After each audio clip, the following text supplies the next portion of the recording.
Yes. So, good morning to all. Welcome back to Saturday Club morning meeting. And today we have Dr. Arif Ahmed, who is a consultant pediatrician and allergist from Hyderabad. Actually, we had him as a guest speaker in the past also in this. He is going to talk about evolution of allergy, your roadmap to effective diagnosis and health strategies. Dr. Arif is a very well-known allergist across the country. He is also very well-known books, Winning Over Allergies, Myths and Facts, and the latest one is Overcoming Food Allergies. He has several publications and presentations to his credit at national and international level. And Indian Academy of Pediatrics has several modules on allergy and asthma, which he had been. He had his training at Royal Manchester Children's Hospital, UK. He is European Board certified for allergy and immunology, professor of pediatrics at Southern Medical College, Hyderabad, and director of Allermy Center for Allergy and Case Diseases at Hyderabad. So with this brief introduction, I request Dr. Arif Ahmed to go ahead with his talk. Good morning, Dr. Satish. Good morning. I think this, Good can morning. you hear me? Yes, we can hear you. Yeah, but the screen seems to be shifting. Good morning, Dr. Satish Pandya. It's always a pleasure to be with the Baroda audience, because not only this is the second time, but I have given other webinars for Vadodara and also had the opportunity to come there. And I found the audience to be very interactive and very learned. So it's always a pleasure to interact with learned people. So it's more than that, it's an honor for me to be invited. So now my topic today, before I'll share, should I share my screen?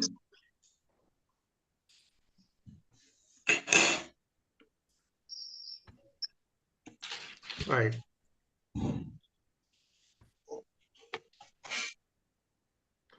Right. So the topic today is evolution of allergies, your roadmap to effective diagnosis. So how you make the proper diagnosis and what should be our health strategies. So the question arises is why you should have a healthy lifestyle. It's a very, very important thing. Can you hear me? Yes. Yeah. So why is a healthy lifestyle? That's what it starts with. So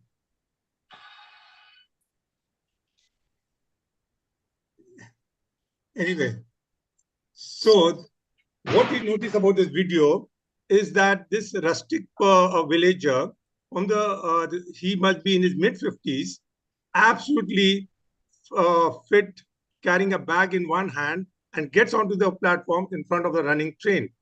The point which I want to make it across to you is that this is the health status of the rural people across India, that they have a high level of fitness and a high level of and a lack of all the lifestyle disorders that we see in the city. And why is it so? It is simply because of the lifestyle, because of the diet. The diet is absolutely fresh, okay, devoid of all colorants, additives, and preservatives. And that is why they are able to maintain this sort of fitness across India. The reason why they die earlier than us maybe is because of indoor pollution, which now Modi ji is taking care of. This second is because of tobacco, alcohol, and smoking. And most important is because of the lack of access to proper and timely medical care. Because of that, they die much earlier than the city folks. But overall, the health status is much, much better than us. It's all because of the diet and lifestyle. So if music is the food of love, play on. That's what William Shakespeare wrote. And good food essentially is something all humans love across regions and cultures. However, humankind, like Orsino in the famous play, has indulged in and abused food and foodstuff in different ways. And now, how is it? Let us see. So, if you see, this is the whole evolution of mankind, starting from the Stone Age, then going on to the agricultural age, then we had the industrial age, and last we see out here is the information technology age. So, if you compare it on a time scale map, what you see out here is the information technology is a big block, but it's actually may hardly be a dot. It's just 50 years. For millions of years, we went through the Stone Age, then the agriculture age, which lasted for about 20,000, 30,000 years, maybe. Then we have the industrial age, almost just 200 years. Now, what happened is during the Stone Age, which lasted millions of years, the way we ate is foraging for food, hunting for food. So our entire digestive system evolved during that time. And then we had the agriculture age. And when it came to the agriculture age, the most important crop we grew was wheat. And it is not surprising that most of our problems regarding food is with wheat than with any other foodstuff. Then after agriculture age, we went to the industrial age, where we started cooking, where we started storing food, we started having preserving food, and we started keeping food and we had fixed times of having food, and we had the traveling and making food more in this unhealthy manner. And then that's when the lifestyle problems started coming in during the industrial age. Now we have the information technology age, where your lifestyle has absolutely changed. At least 50 years back, when it was not the information technology age, we had a lifestyle which was very active. Most of us were free of these lifestyle disorders. Now, because of the entire change of the lifestyle in this information technology age, we are now susceptible to all these diseases of hypertension, diabetes, and most important is allergies. So let's look at what is allergy. It refers to a hypersensitivity reaction that occurs upon re-exposure to a sensitizing allergen. The important thing is re-exposure. When you get exposed to a particular thing first time, nothing will happen to you. But again, on re-exposure, because of the whole immunological system getting activated, you develop the allergy, causing release of inflammatory mediators. So the question is, that occurs upon this sensitizing allergen. What are these allergens? These allergens are always living molecules. What are the living molecules? Like dust mite, fungi, your food items, pollens, and cat and animal dander. The point which I want to you have to note out here is you can never be allergic to non-living substances like smoke, deodorants, perfumes, hot and cold. So this is a misnomer the public has, the people have, that you can be allergic to these non-living or irritant substances. They are only as irritants which will only worsen the underlying allergy. So the hygiene hypothesis is the plausible explanation for the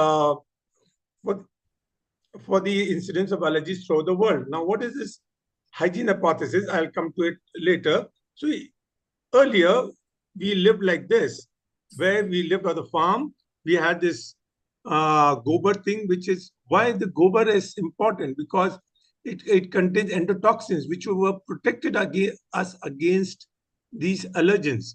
Then we lived among the farm animals, okay, the cows, the poultry, and the cattle, which itself gave us or provided us against these allergens. Next is the family size.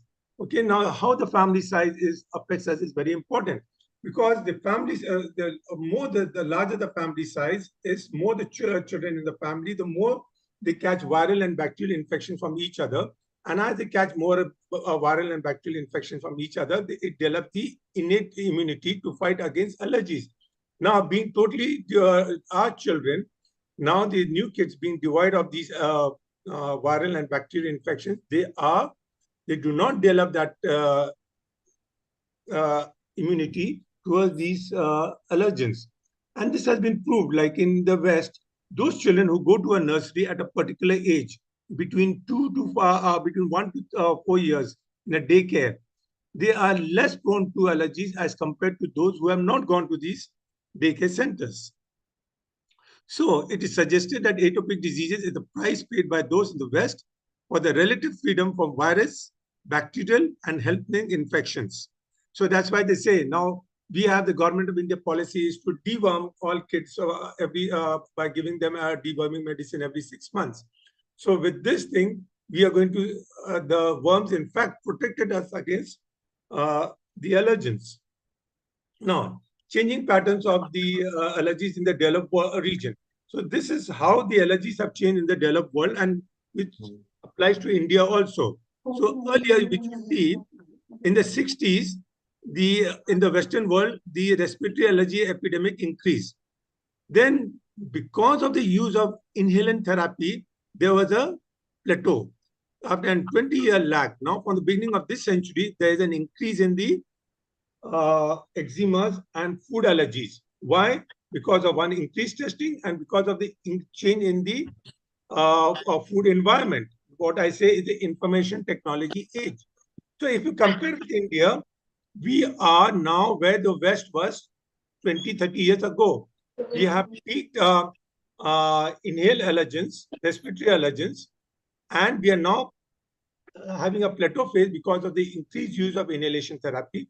But very soon, we will be seeing an epidemic of skin disorders, that is eczemas and food allergy. And already, you all are in Baroda, you have a lot of NRI coming to you from the Middle East, from Europe, from America, and you may be seeing a lot of these eczemas and food allergies among Indian kids born and brought up in the West. That is because of the change in the lifestyle. The gene is there. Now, with the change in the environment, the allergies will be very soon coming over. So the prevalence of food allergy is quite high. Okay, and so also the different allergic disorders. Now, how do you classify the adverse reactions to food? It's very important that you get your clarity on this. It could be immune-mediated, it could be non-immune-mediated, the adverse reactions, and it could be because of toxic reasons, which we will not do. That is food poisoning. The non-immune-mediated, we call it as food intolerance. Okay? It has, the immune system is not at all involved. So among the immune-mediated, the food allergy has to be immune-mediated. And it could be IgE-mediated, where we'll get the skin prick test positive. And there will be urticaria, angioedema, your multi-system involvement will be. The non-IgE-mediated is strictly limited to the gastrointestinal tract. The skin is not involved, the respiratory system is not involved. And this consists of your enteropathies. And then we have a mixed non-IgE and non-IgE, which may be eosinophilic esophagitis and eosinophilic gastroenteritis. So food allergy basically is a term used by many patients and clinicians to describe a variety of adverse reactions to foods. But food allergy always has to be immune-mediated. However, not all symptoms after ingestion of a specific food are due to an allergic or immunologic mechanism. So, I showed you earlier, we have food allergy and food intolerance. Food intolerance is non-immune mediated, while food allergy is always immune mediated, could be IgE or non-IgE. So, in this, your immune system, in food allergy, your immune system is involved, and the common foods are fish, shellfish, milk, and eggs. While in food intolerance, any food can cause food intolerance, okay? But one thing about in food intolerance, it can never be life-threatening, while food allergy can be life-threatening. So adverse reaction to foods, that is food allergies, are immunologically mediated. Acute onset will on ingestion of the food by the triggering food allergen, we can lead to anaphylaxis, while the chronic disorders will lead to conditions such as eosinophilic esophagitis or atopic dermatitis. But the non-immune mediated are not considered to be food allergies, and this is what you have, your lactose intolerance, or you're toxic because of food or pharmacological, such as caffeine effects and all. Now, the investigation, how would you approach? So this is a famous statement from Sherlock Holmes. There is nothing more deceptive than the obvious fact. Mark these words very carefully into your mind, because what you see and hear need not be true food allergy. In my practice, every person who walks into my clinic, he comes to me that he never says, I have a skin problem. He says, I have a skin allergy.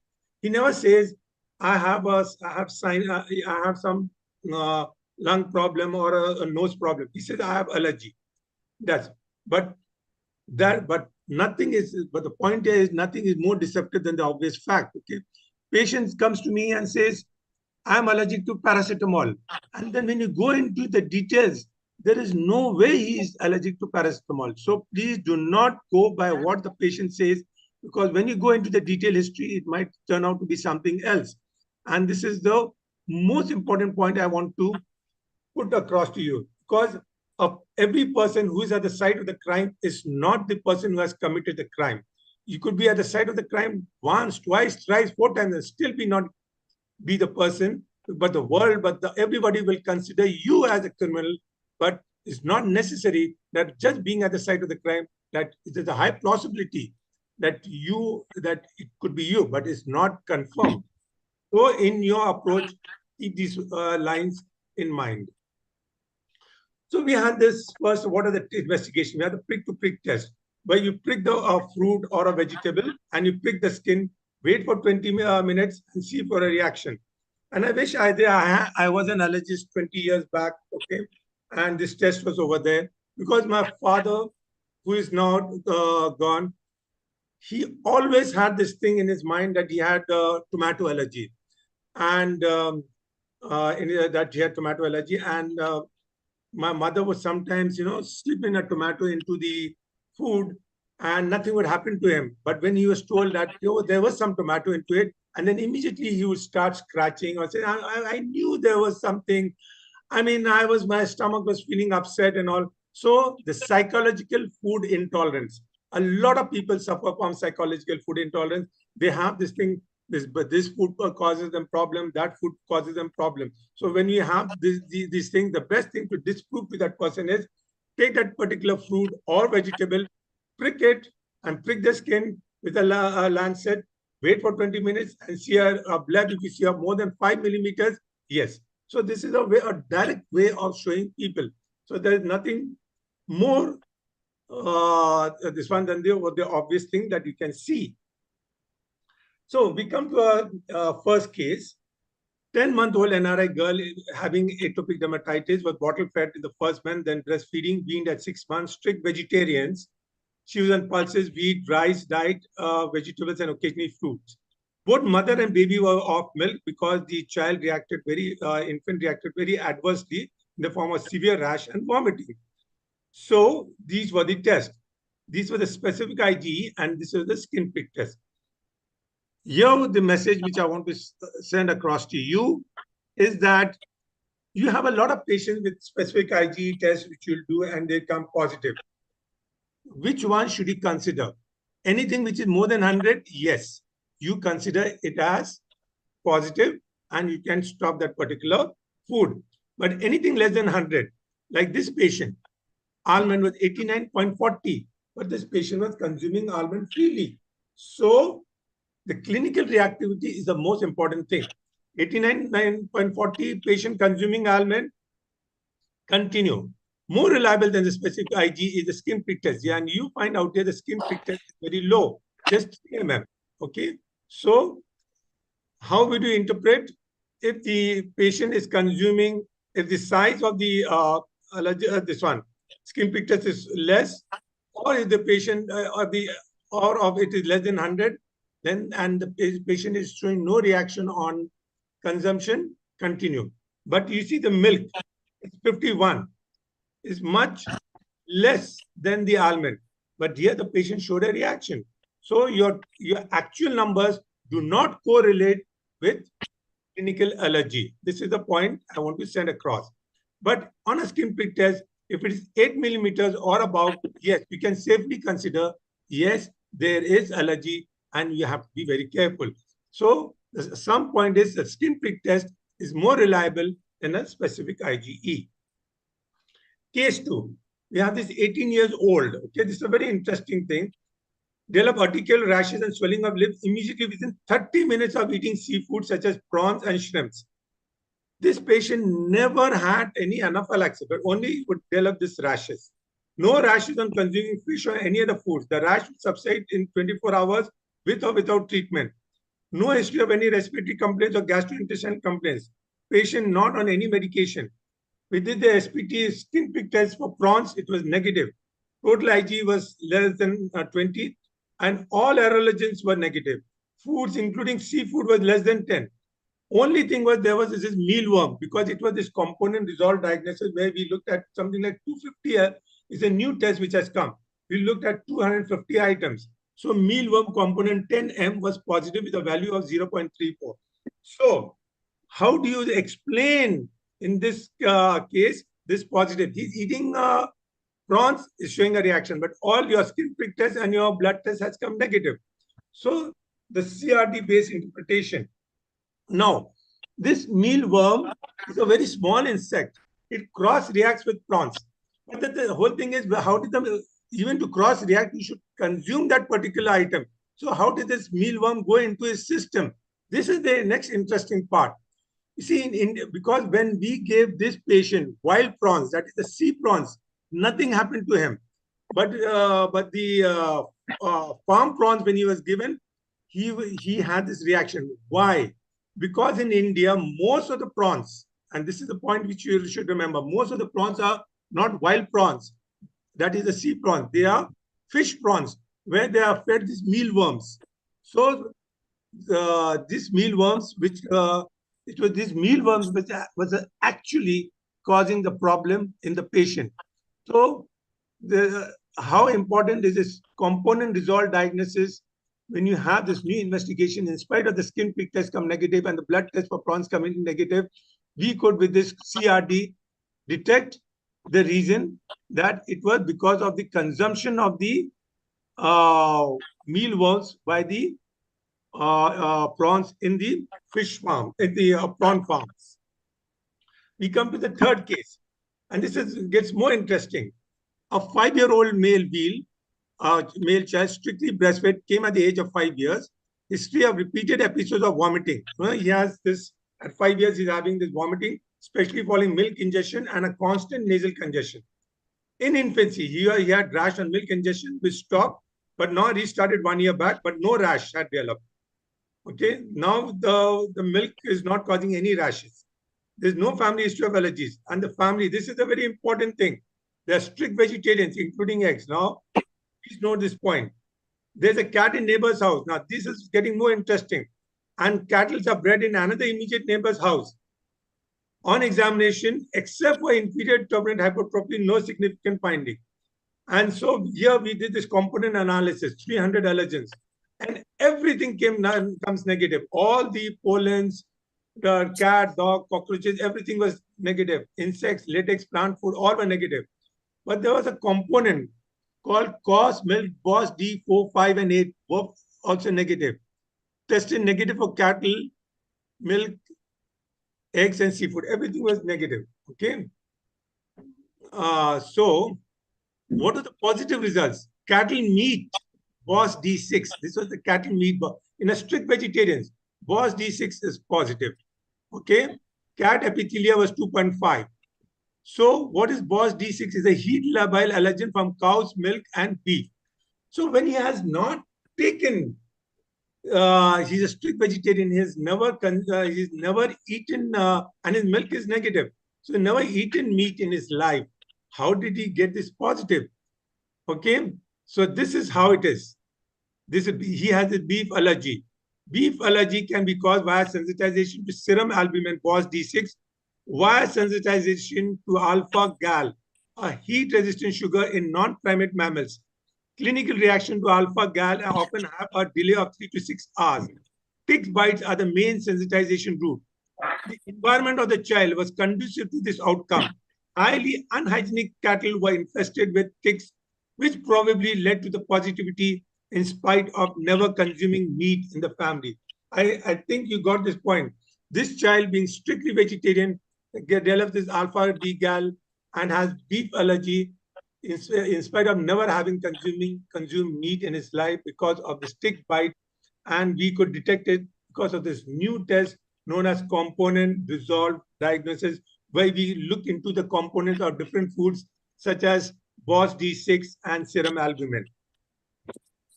So now what is the treatment? The treatment is avoidance. Na rahega baans, na bajegi bansuri, which you all know in India. It's an old Indian proverb that means when there is no flute, there won't be any tune from it. So it implies that in the absence of the cause of the problem, there would not be any problem.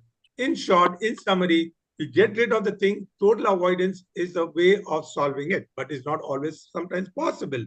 So we have a new, especially for aeroallergens, we have a new type of treatment known as immunotherapy. And it's of two types, sublingual immunotherapy and subcutaneous immunotherapy. In sublingual, the drops are the allergens. If it's dust mite, is placed below the tongue. And while with subcutaneous, they're given as injections.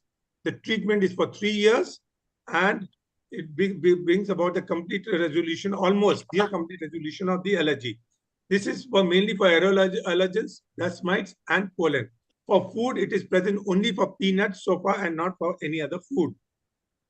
Which is better?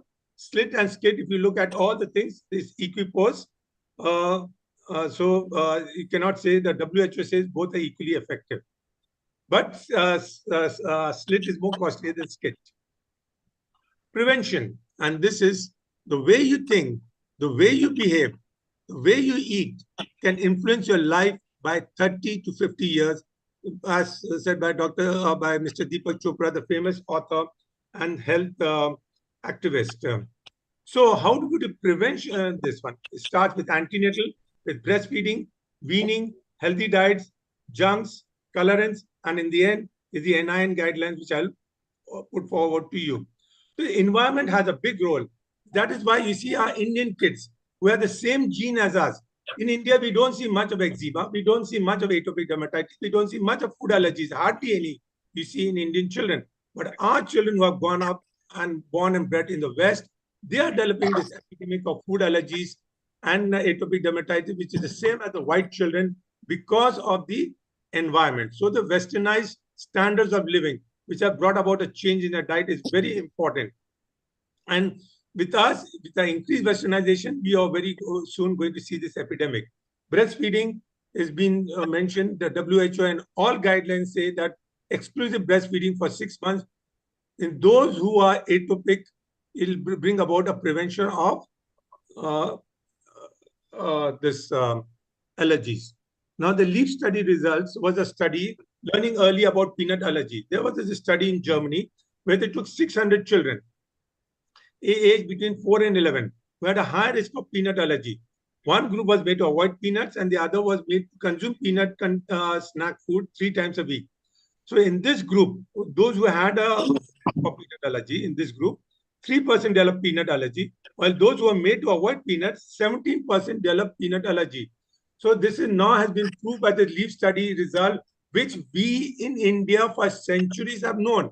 In India, across India, in different groups, we have this Anna Prashasana, where at 6 months, you start weaning the child off onto a carbohydrate and protein-based diet and a natural diet, and which is with the child is fed continuously all throughout. So the early exposure to protein, which is done in our Indian kids, in the Indian families in a traditional way, is what has protected us from these food allergies.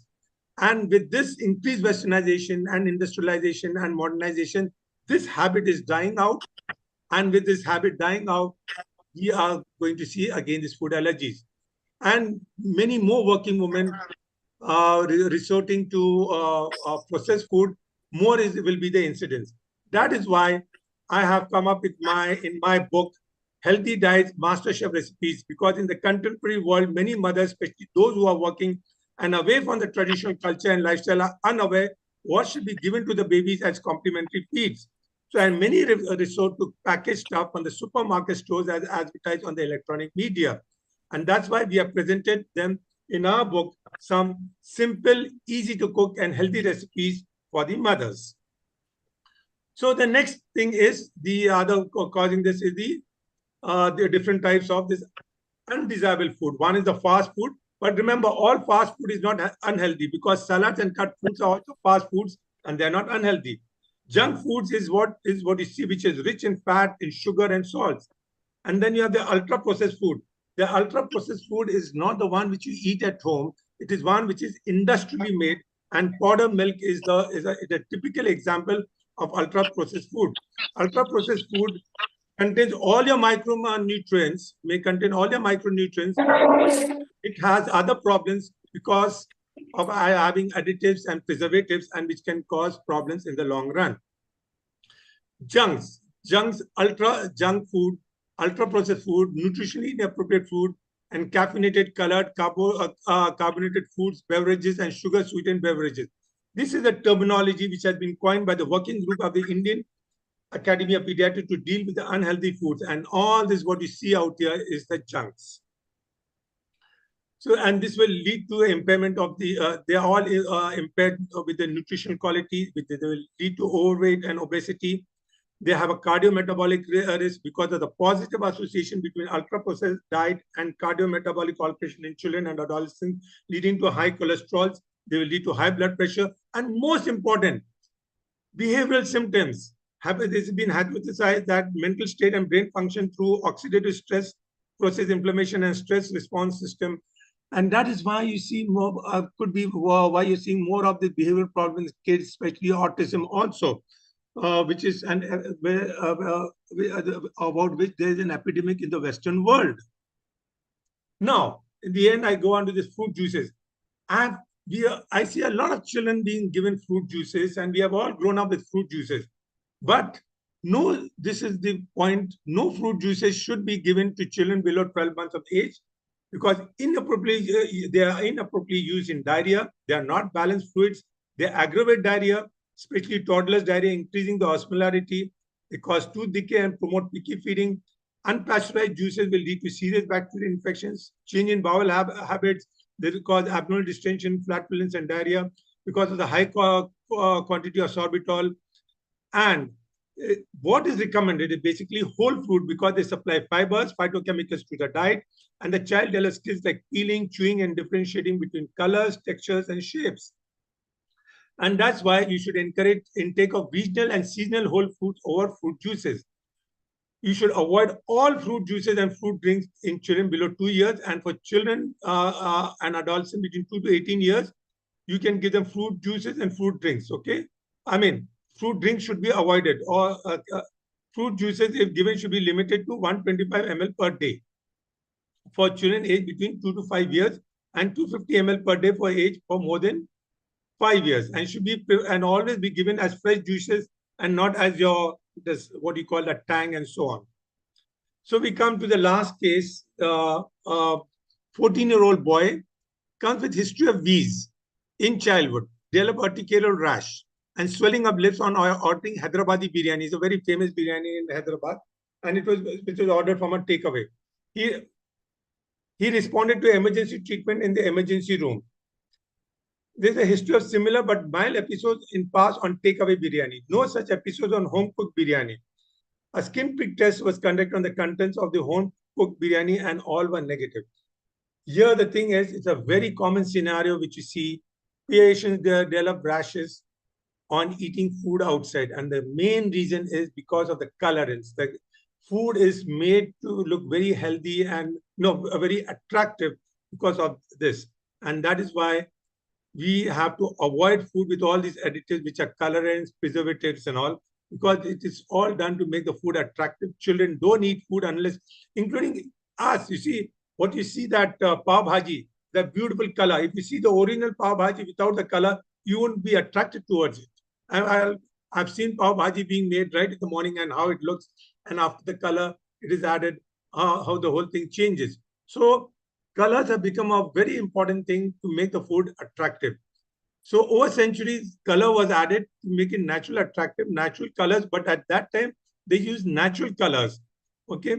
And for which are added to pickles and jellies, and natural preservatives were also added and all. But now we have this synthetic ones which are added, which are the cause of all the problems with this development of the commercial food industry. And the food is made palatable and desirable by adding high amount of salt and sugar. The more salt and more sugar is added, the more palatable it becomes, the more the craving for it becomes. So the classification of these food additives is as preservatives, antioxidants, sequestrants, humectants, bleaching and maturing agents, emulsifiers, anti-cake, anti-foaming agents, colors, flavor enhancers, acid bases and buffers, glazing agents, artificial sweeteners. This is a whole range, and they have all these numbers. So you look at the food, you will see the number, and you go on to the reference, and you will know exactly what it is.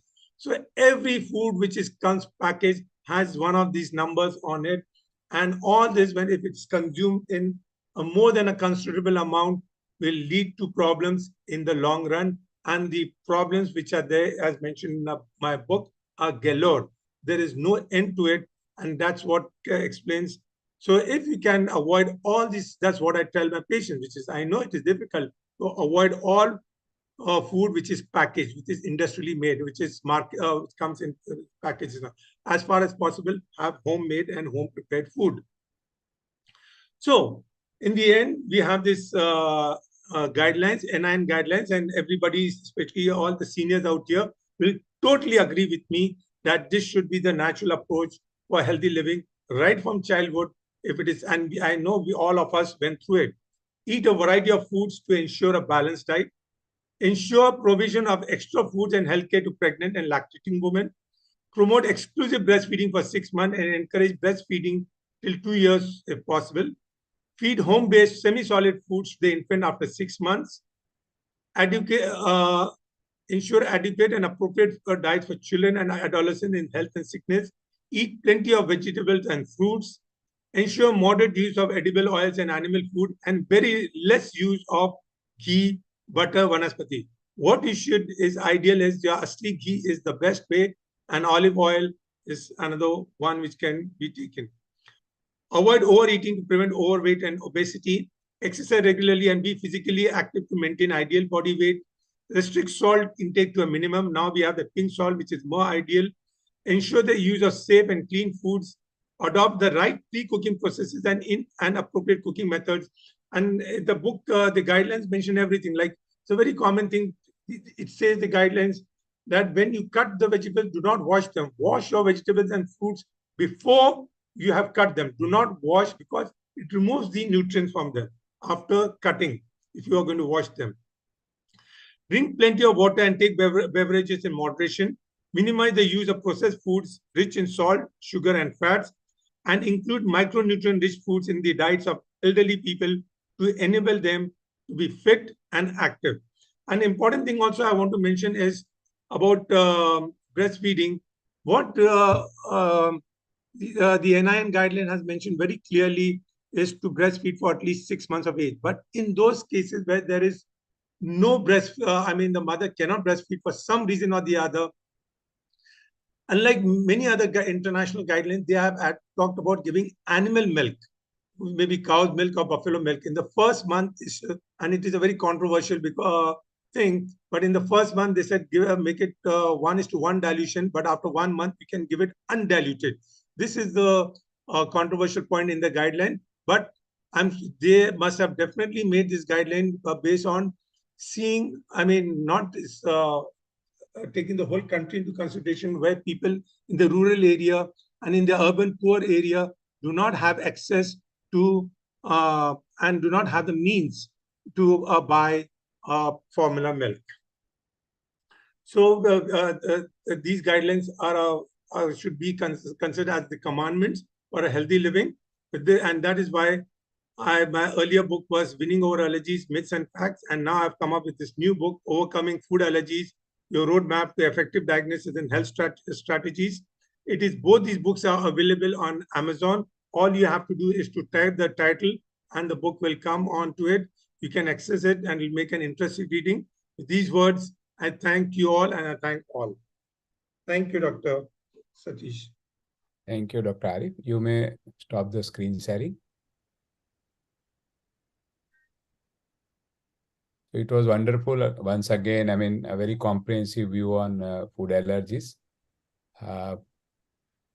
I'm sure there may be a lot of questions from the audience. To start the ball rolling, my question is regarding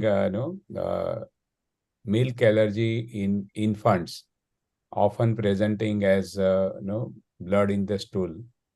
So how do we suspect and manage this kind of milk allergies in children? Those who are breastfed, often yes, that's all. Advise the mother to manifesting as blood. That is known as. Hello. Yes, yes. the food protein enterocolitis. Food protein enterocolitis. It can be caused by milk or any other this one. The only way is to stop the milk. That's it. As I said, na rahegi baans, na bajegi bansuri. So there's no other way other than stopping the milk. Stopping the milk from mother. From the mother. Okay, that's the first thing. The mother's milk. No. 1 minute. This is a very important thing. If the child is breastfeeding, the milk can continue. The breastfeeding can continue, but the mother should stop taking any milk and milk products. Right. But breastfeeding can continue. So how do we breastfeeding? It is not known to cause all. The breast milk is the safest milk, and it is not known to cause these problems. Right. It is the mother which is consuming other animal milk, okay, and which that protein comes to the breast milk, which is causing this. So the mother should stop consuming animal milk. So how do we confirm this in our routine day-to-day practice? Should we suspect only clinically, or we should go for some tests? Very good question. So it could be Ig mediated or non-Ig mediated. If it's Ig mediated, your skin prick test or a blood test will come positive. If it comes negative, then still it could be a non-Ig mediated. In that case, all your blood tests and your skin prick tests will come negative. So then what you do is avoidance, challenge, re-challenge. So you stop, then the thing stops, the blood stops coming, good. Then you again re-challenge. It comes back again, it is proved. So that's what it is. Clinically, a challenge and avoidance. Right. And then re-challenge. Any other questions or comment? We have Dr. Palak. Actually, interesting to know that we also have an allergy specialist in Baroda also.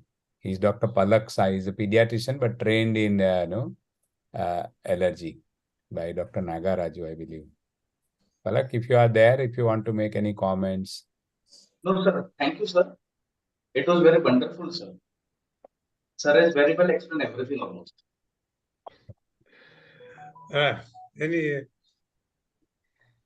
Any other questions?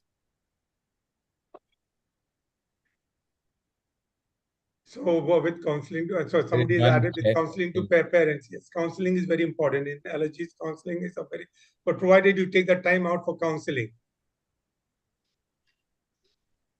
Yeah, Dr. Arun Manglik has made a comment about counseling. Yes. Yes, because counseling is a very important thing, but you have to take time out and the patience. So if you cannot do it, make somebody else do it for you. But do it. Hi, Dr. Manglik. Good morning. Hi, sir. Hi. Hi. Good morning.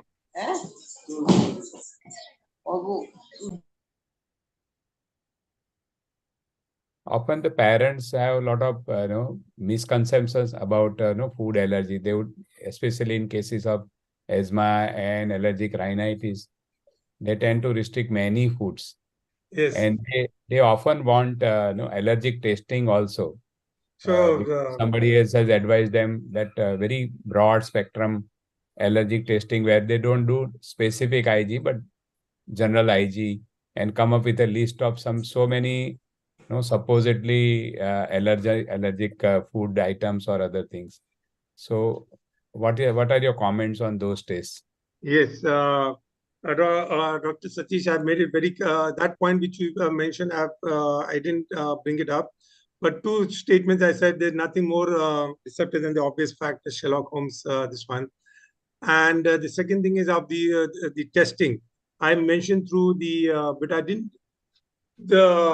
when the report comes to you, see that it is done by the FEIA method, fluorescent enzyme immunoassay. If it is not done by this method, you should look at the method. If the method is not mentioned, just dump that report into the garbage. This is my short advice. That's it. Just totally before, if it is by the FEI method, it will really pick up the true allergy. And then if it's done by the FEI method, and as my report showed for the first case, there are many things which are positive. Correlate clinically. Please do not stop. It comes positive for rice. Child is eating rice comfortably. Everything, nothing is happening. Continue. He's eating, he's come positive of wheat, he's eating wheat comfortably, nothing is happening, continue. So clinical reactivity is the most important at the end of the day, even if the method is the correct method, that is the FEI method. That's it. Because we often see full page, advertisement in the newspaper, Yes. Advising people to go for this test and then avoid those things. So it's very misleading actually. Agree with you, Satish. So if there are not any more comments or questions, we end the session here. Thank you once again, Dr. Arif. Thank you, Satish, for the opportunity. Informative talk. And we will meet next week, next Saturday morning again. Thank you all for joining. Goodbye. Bye.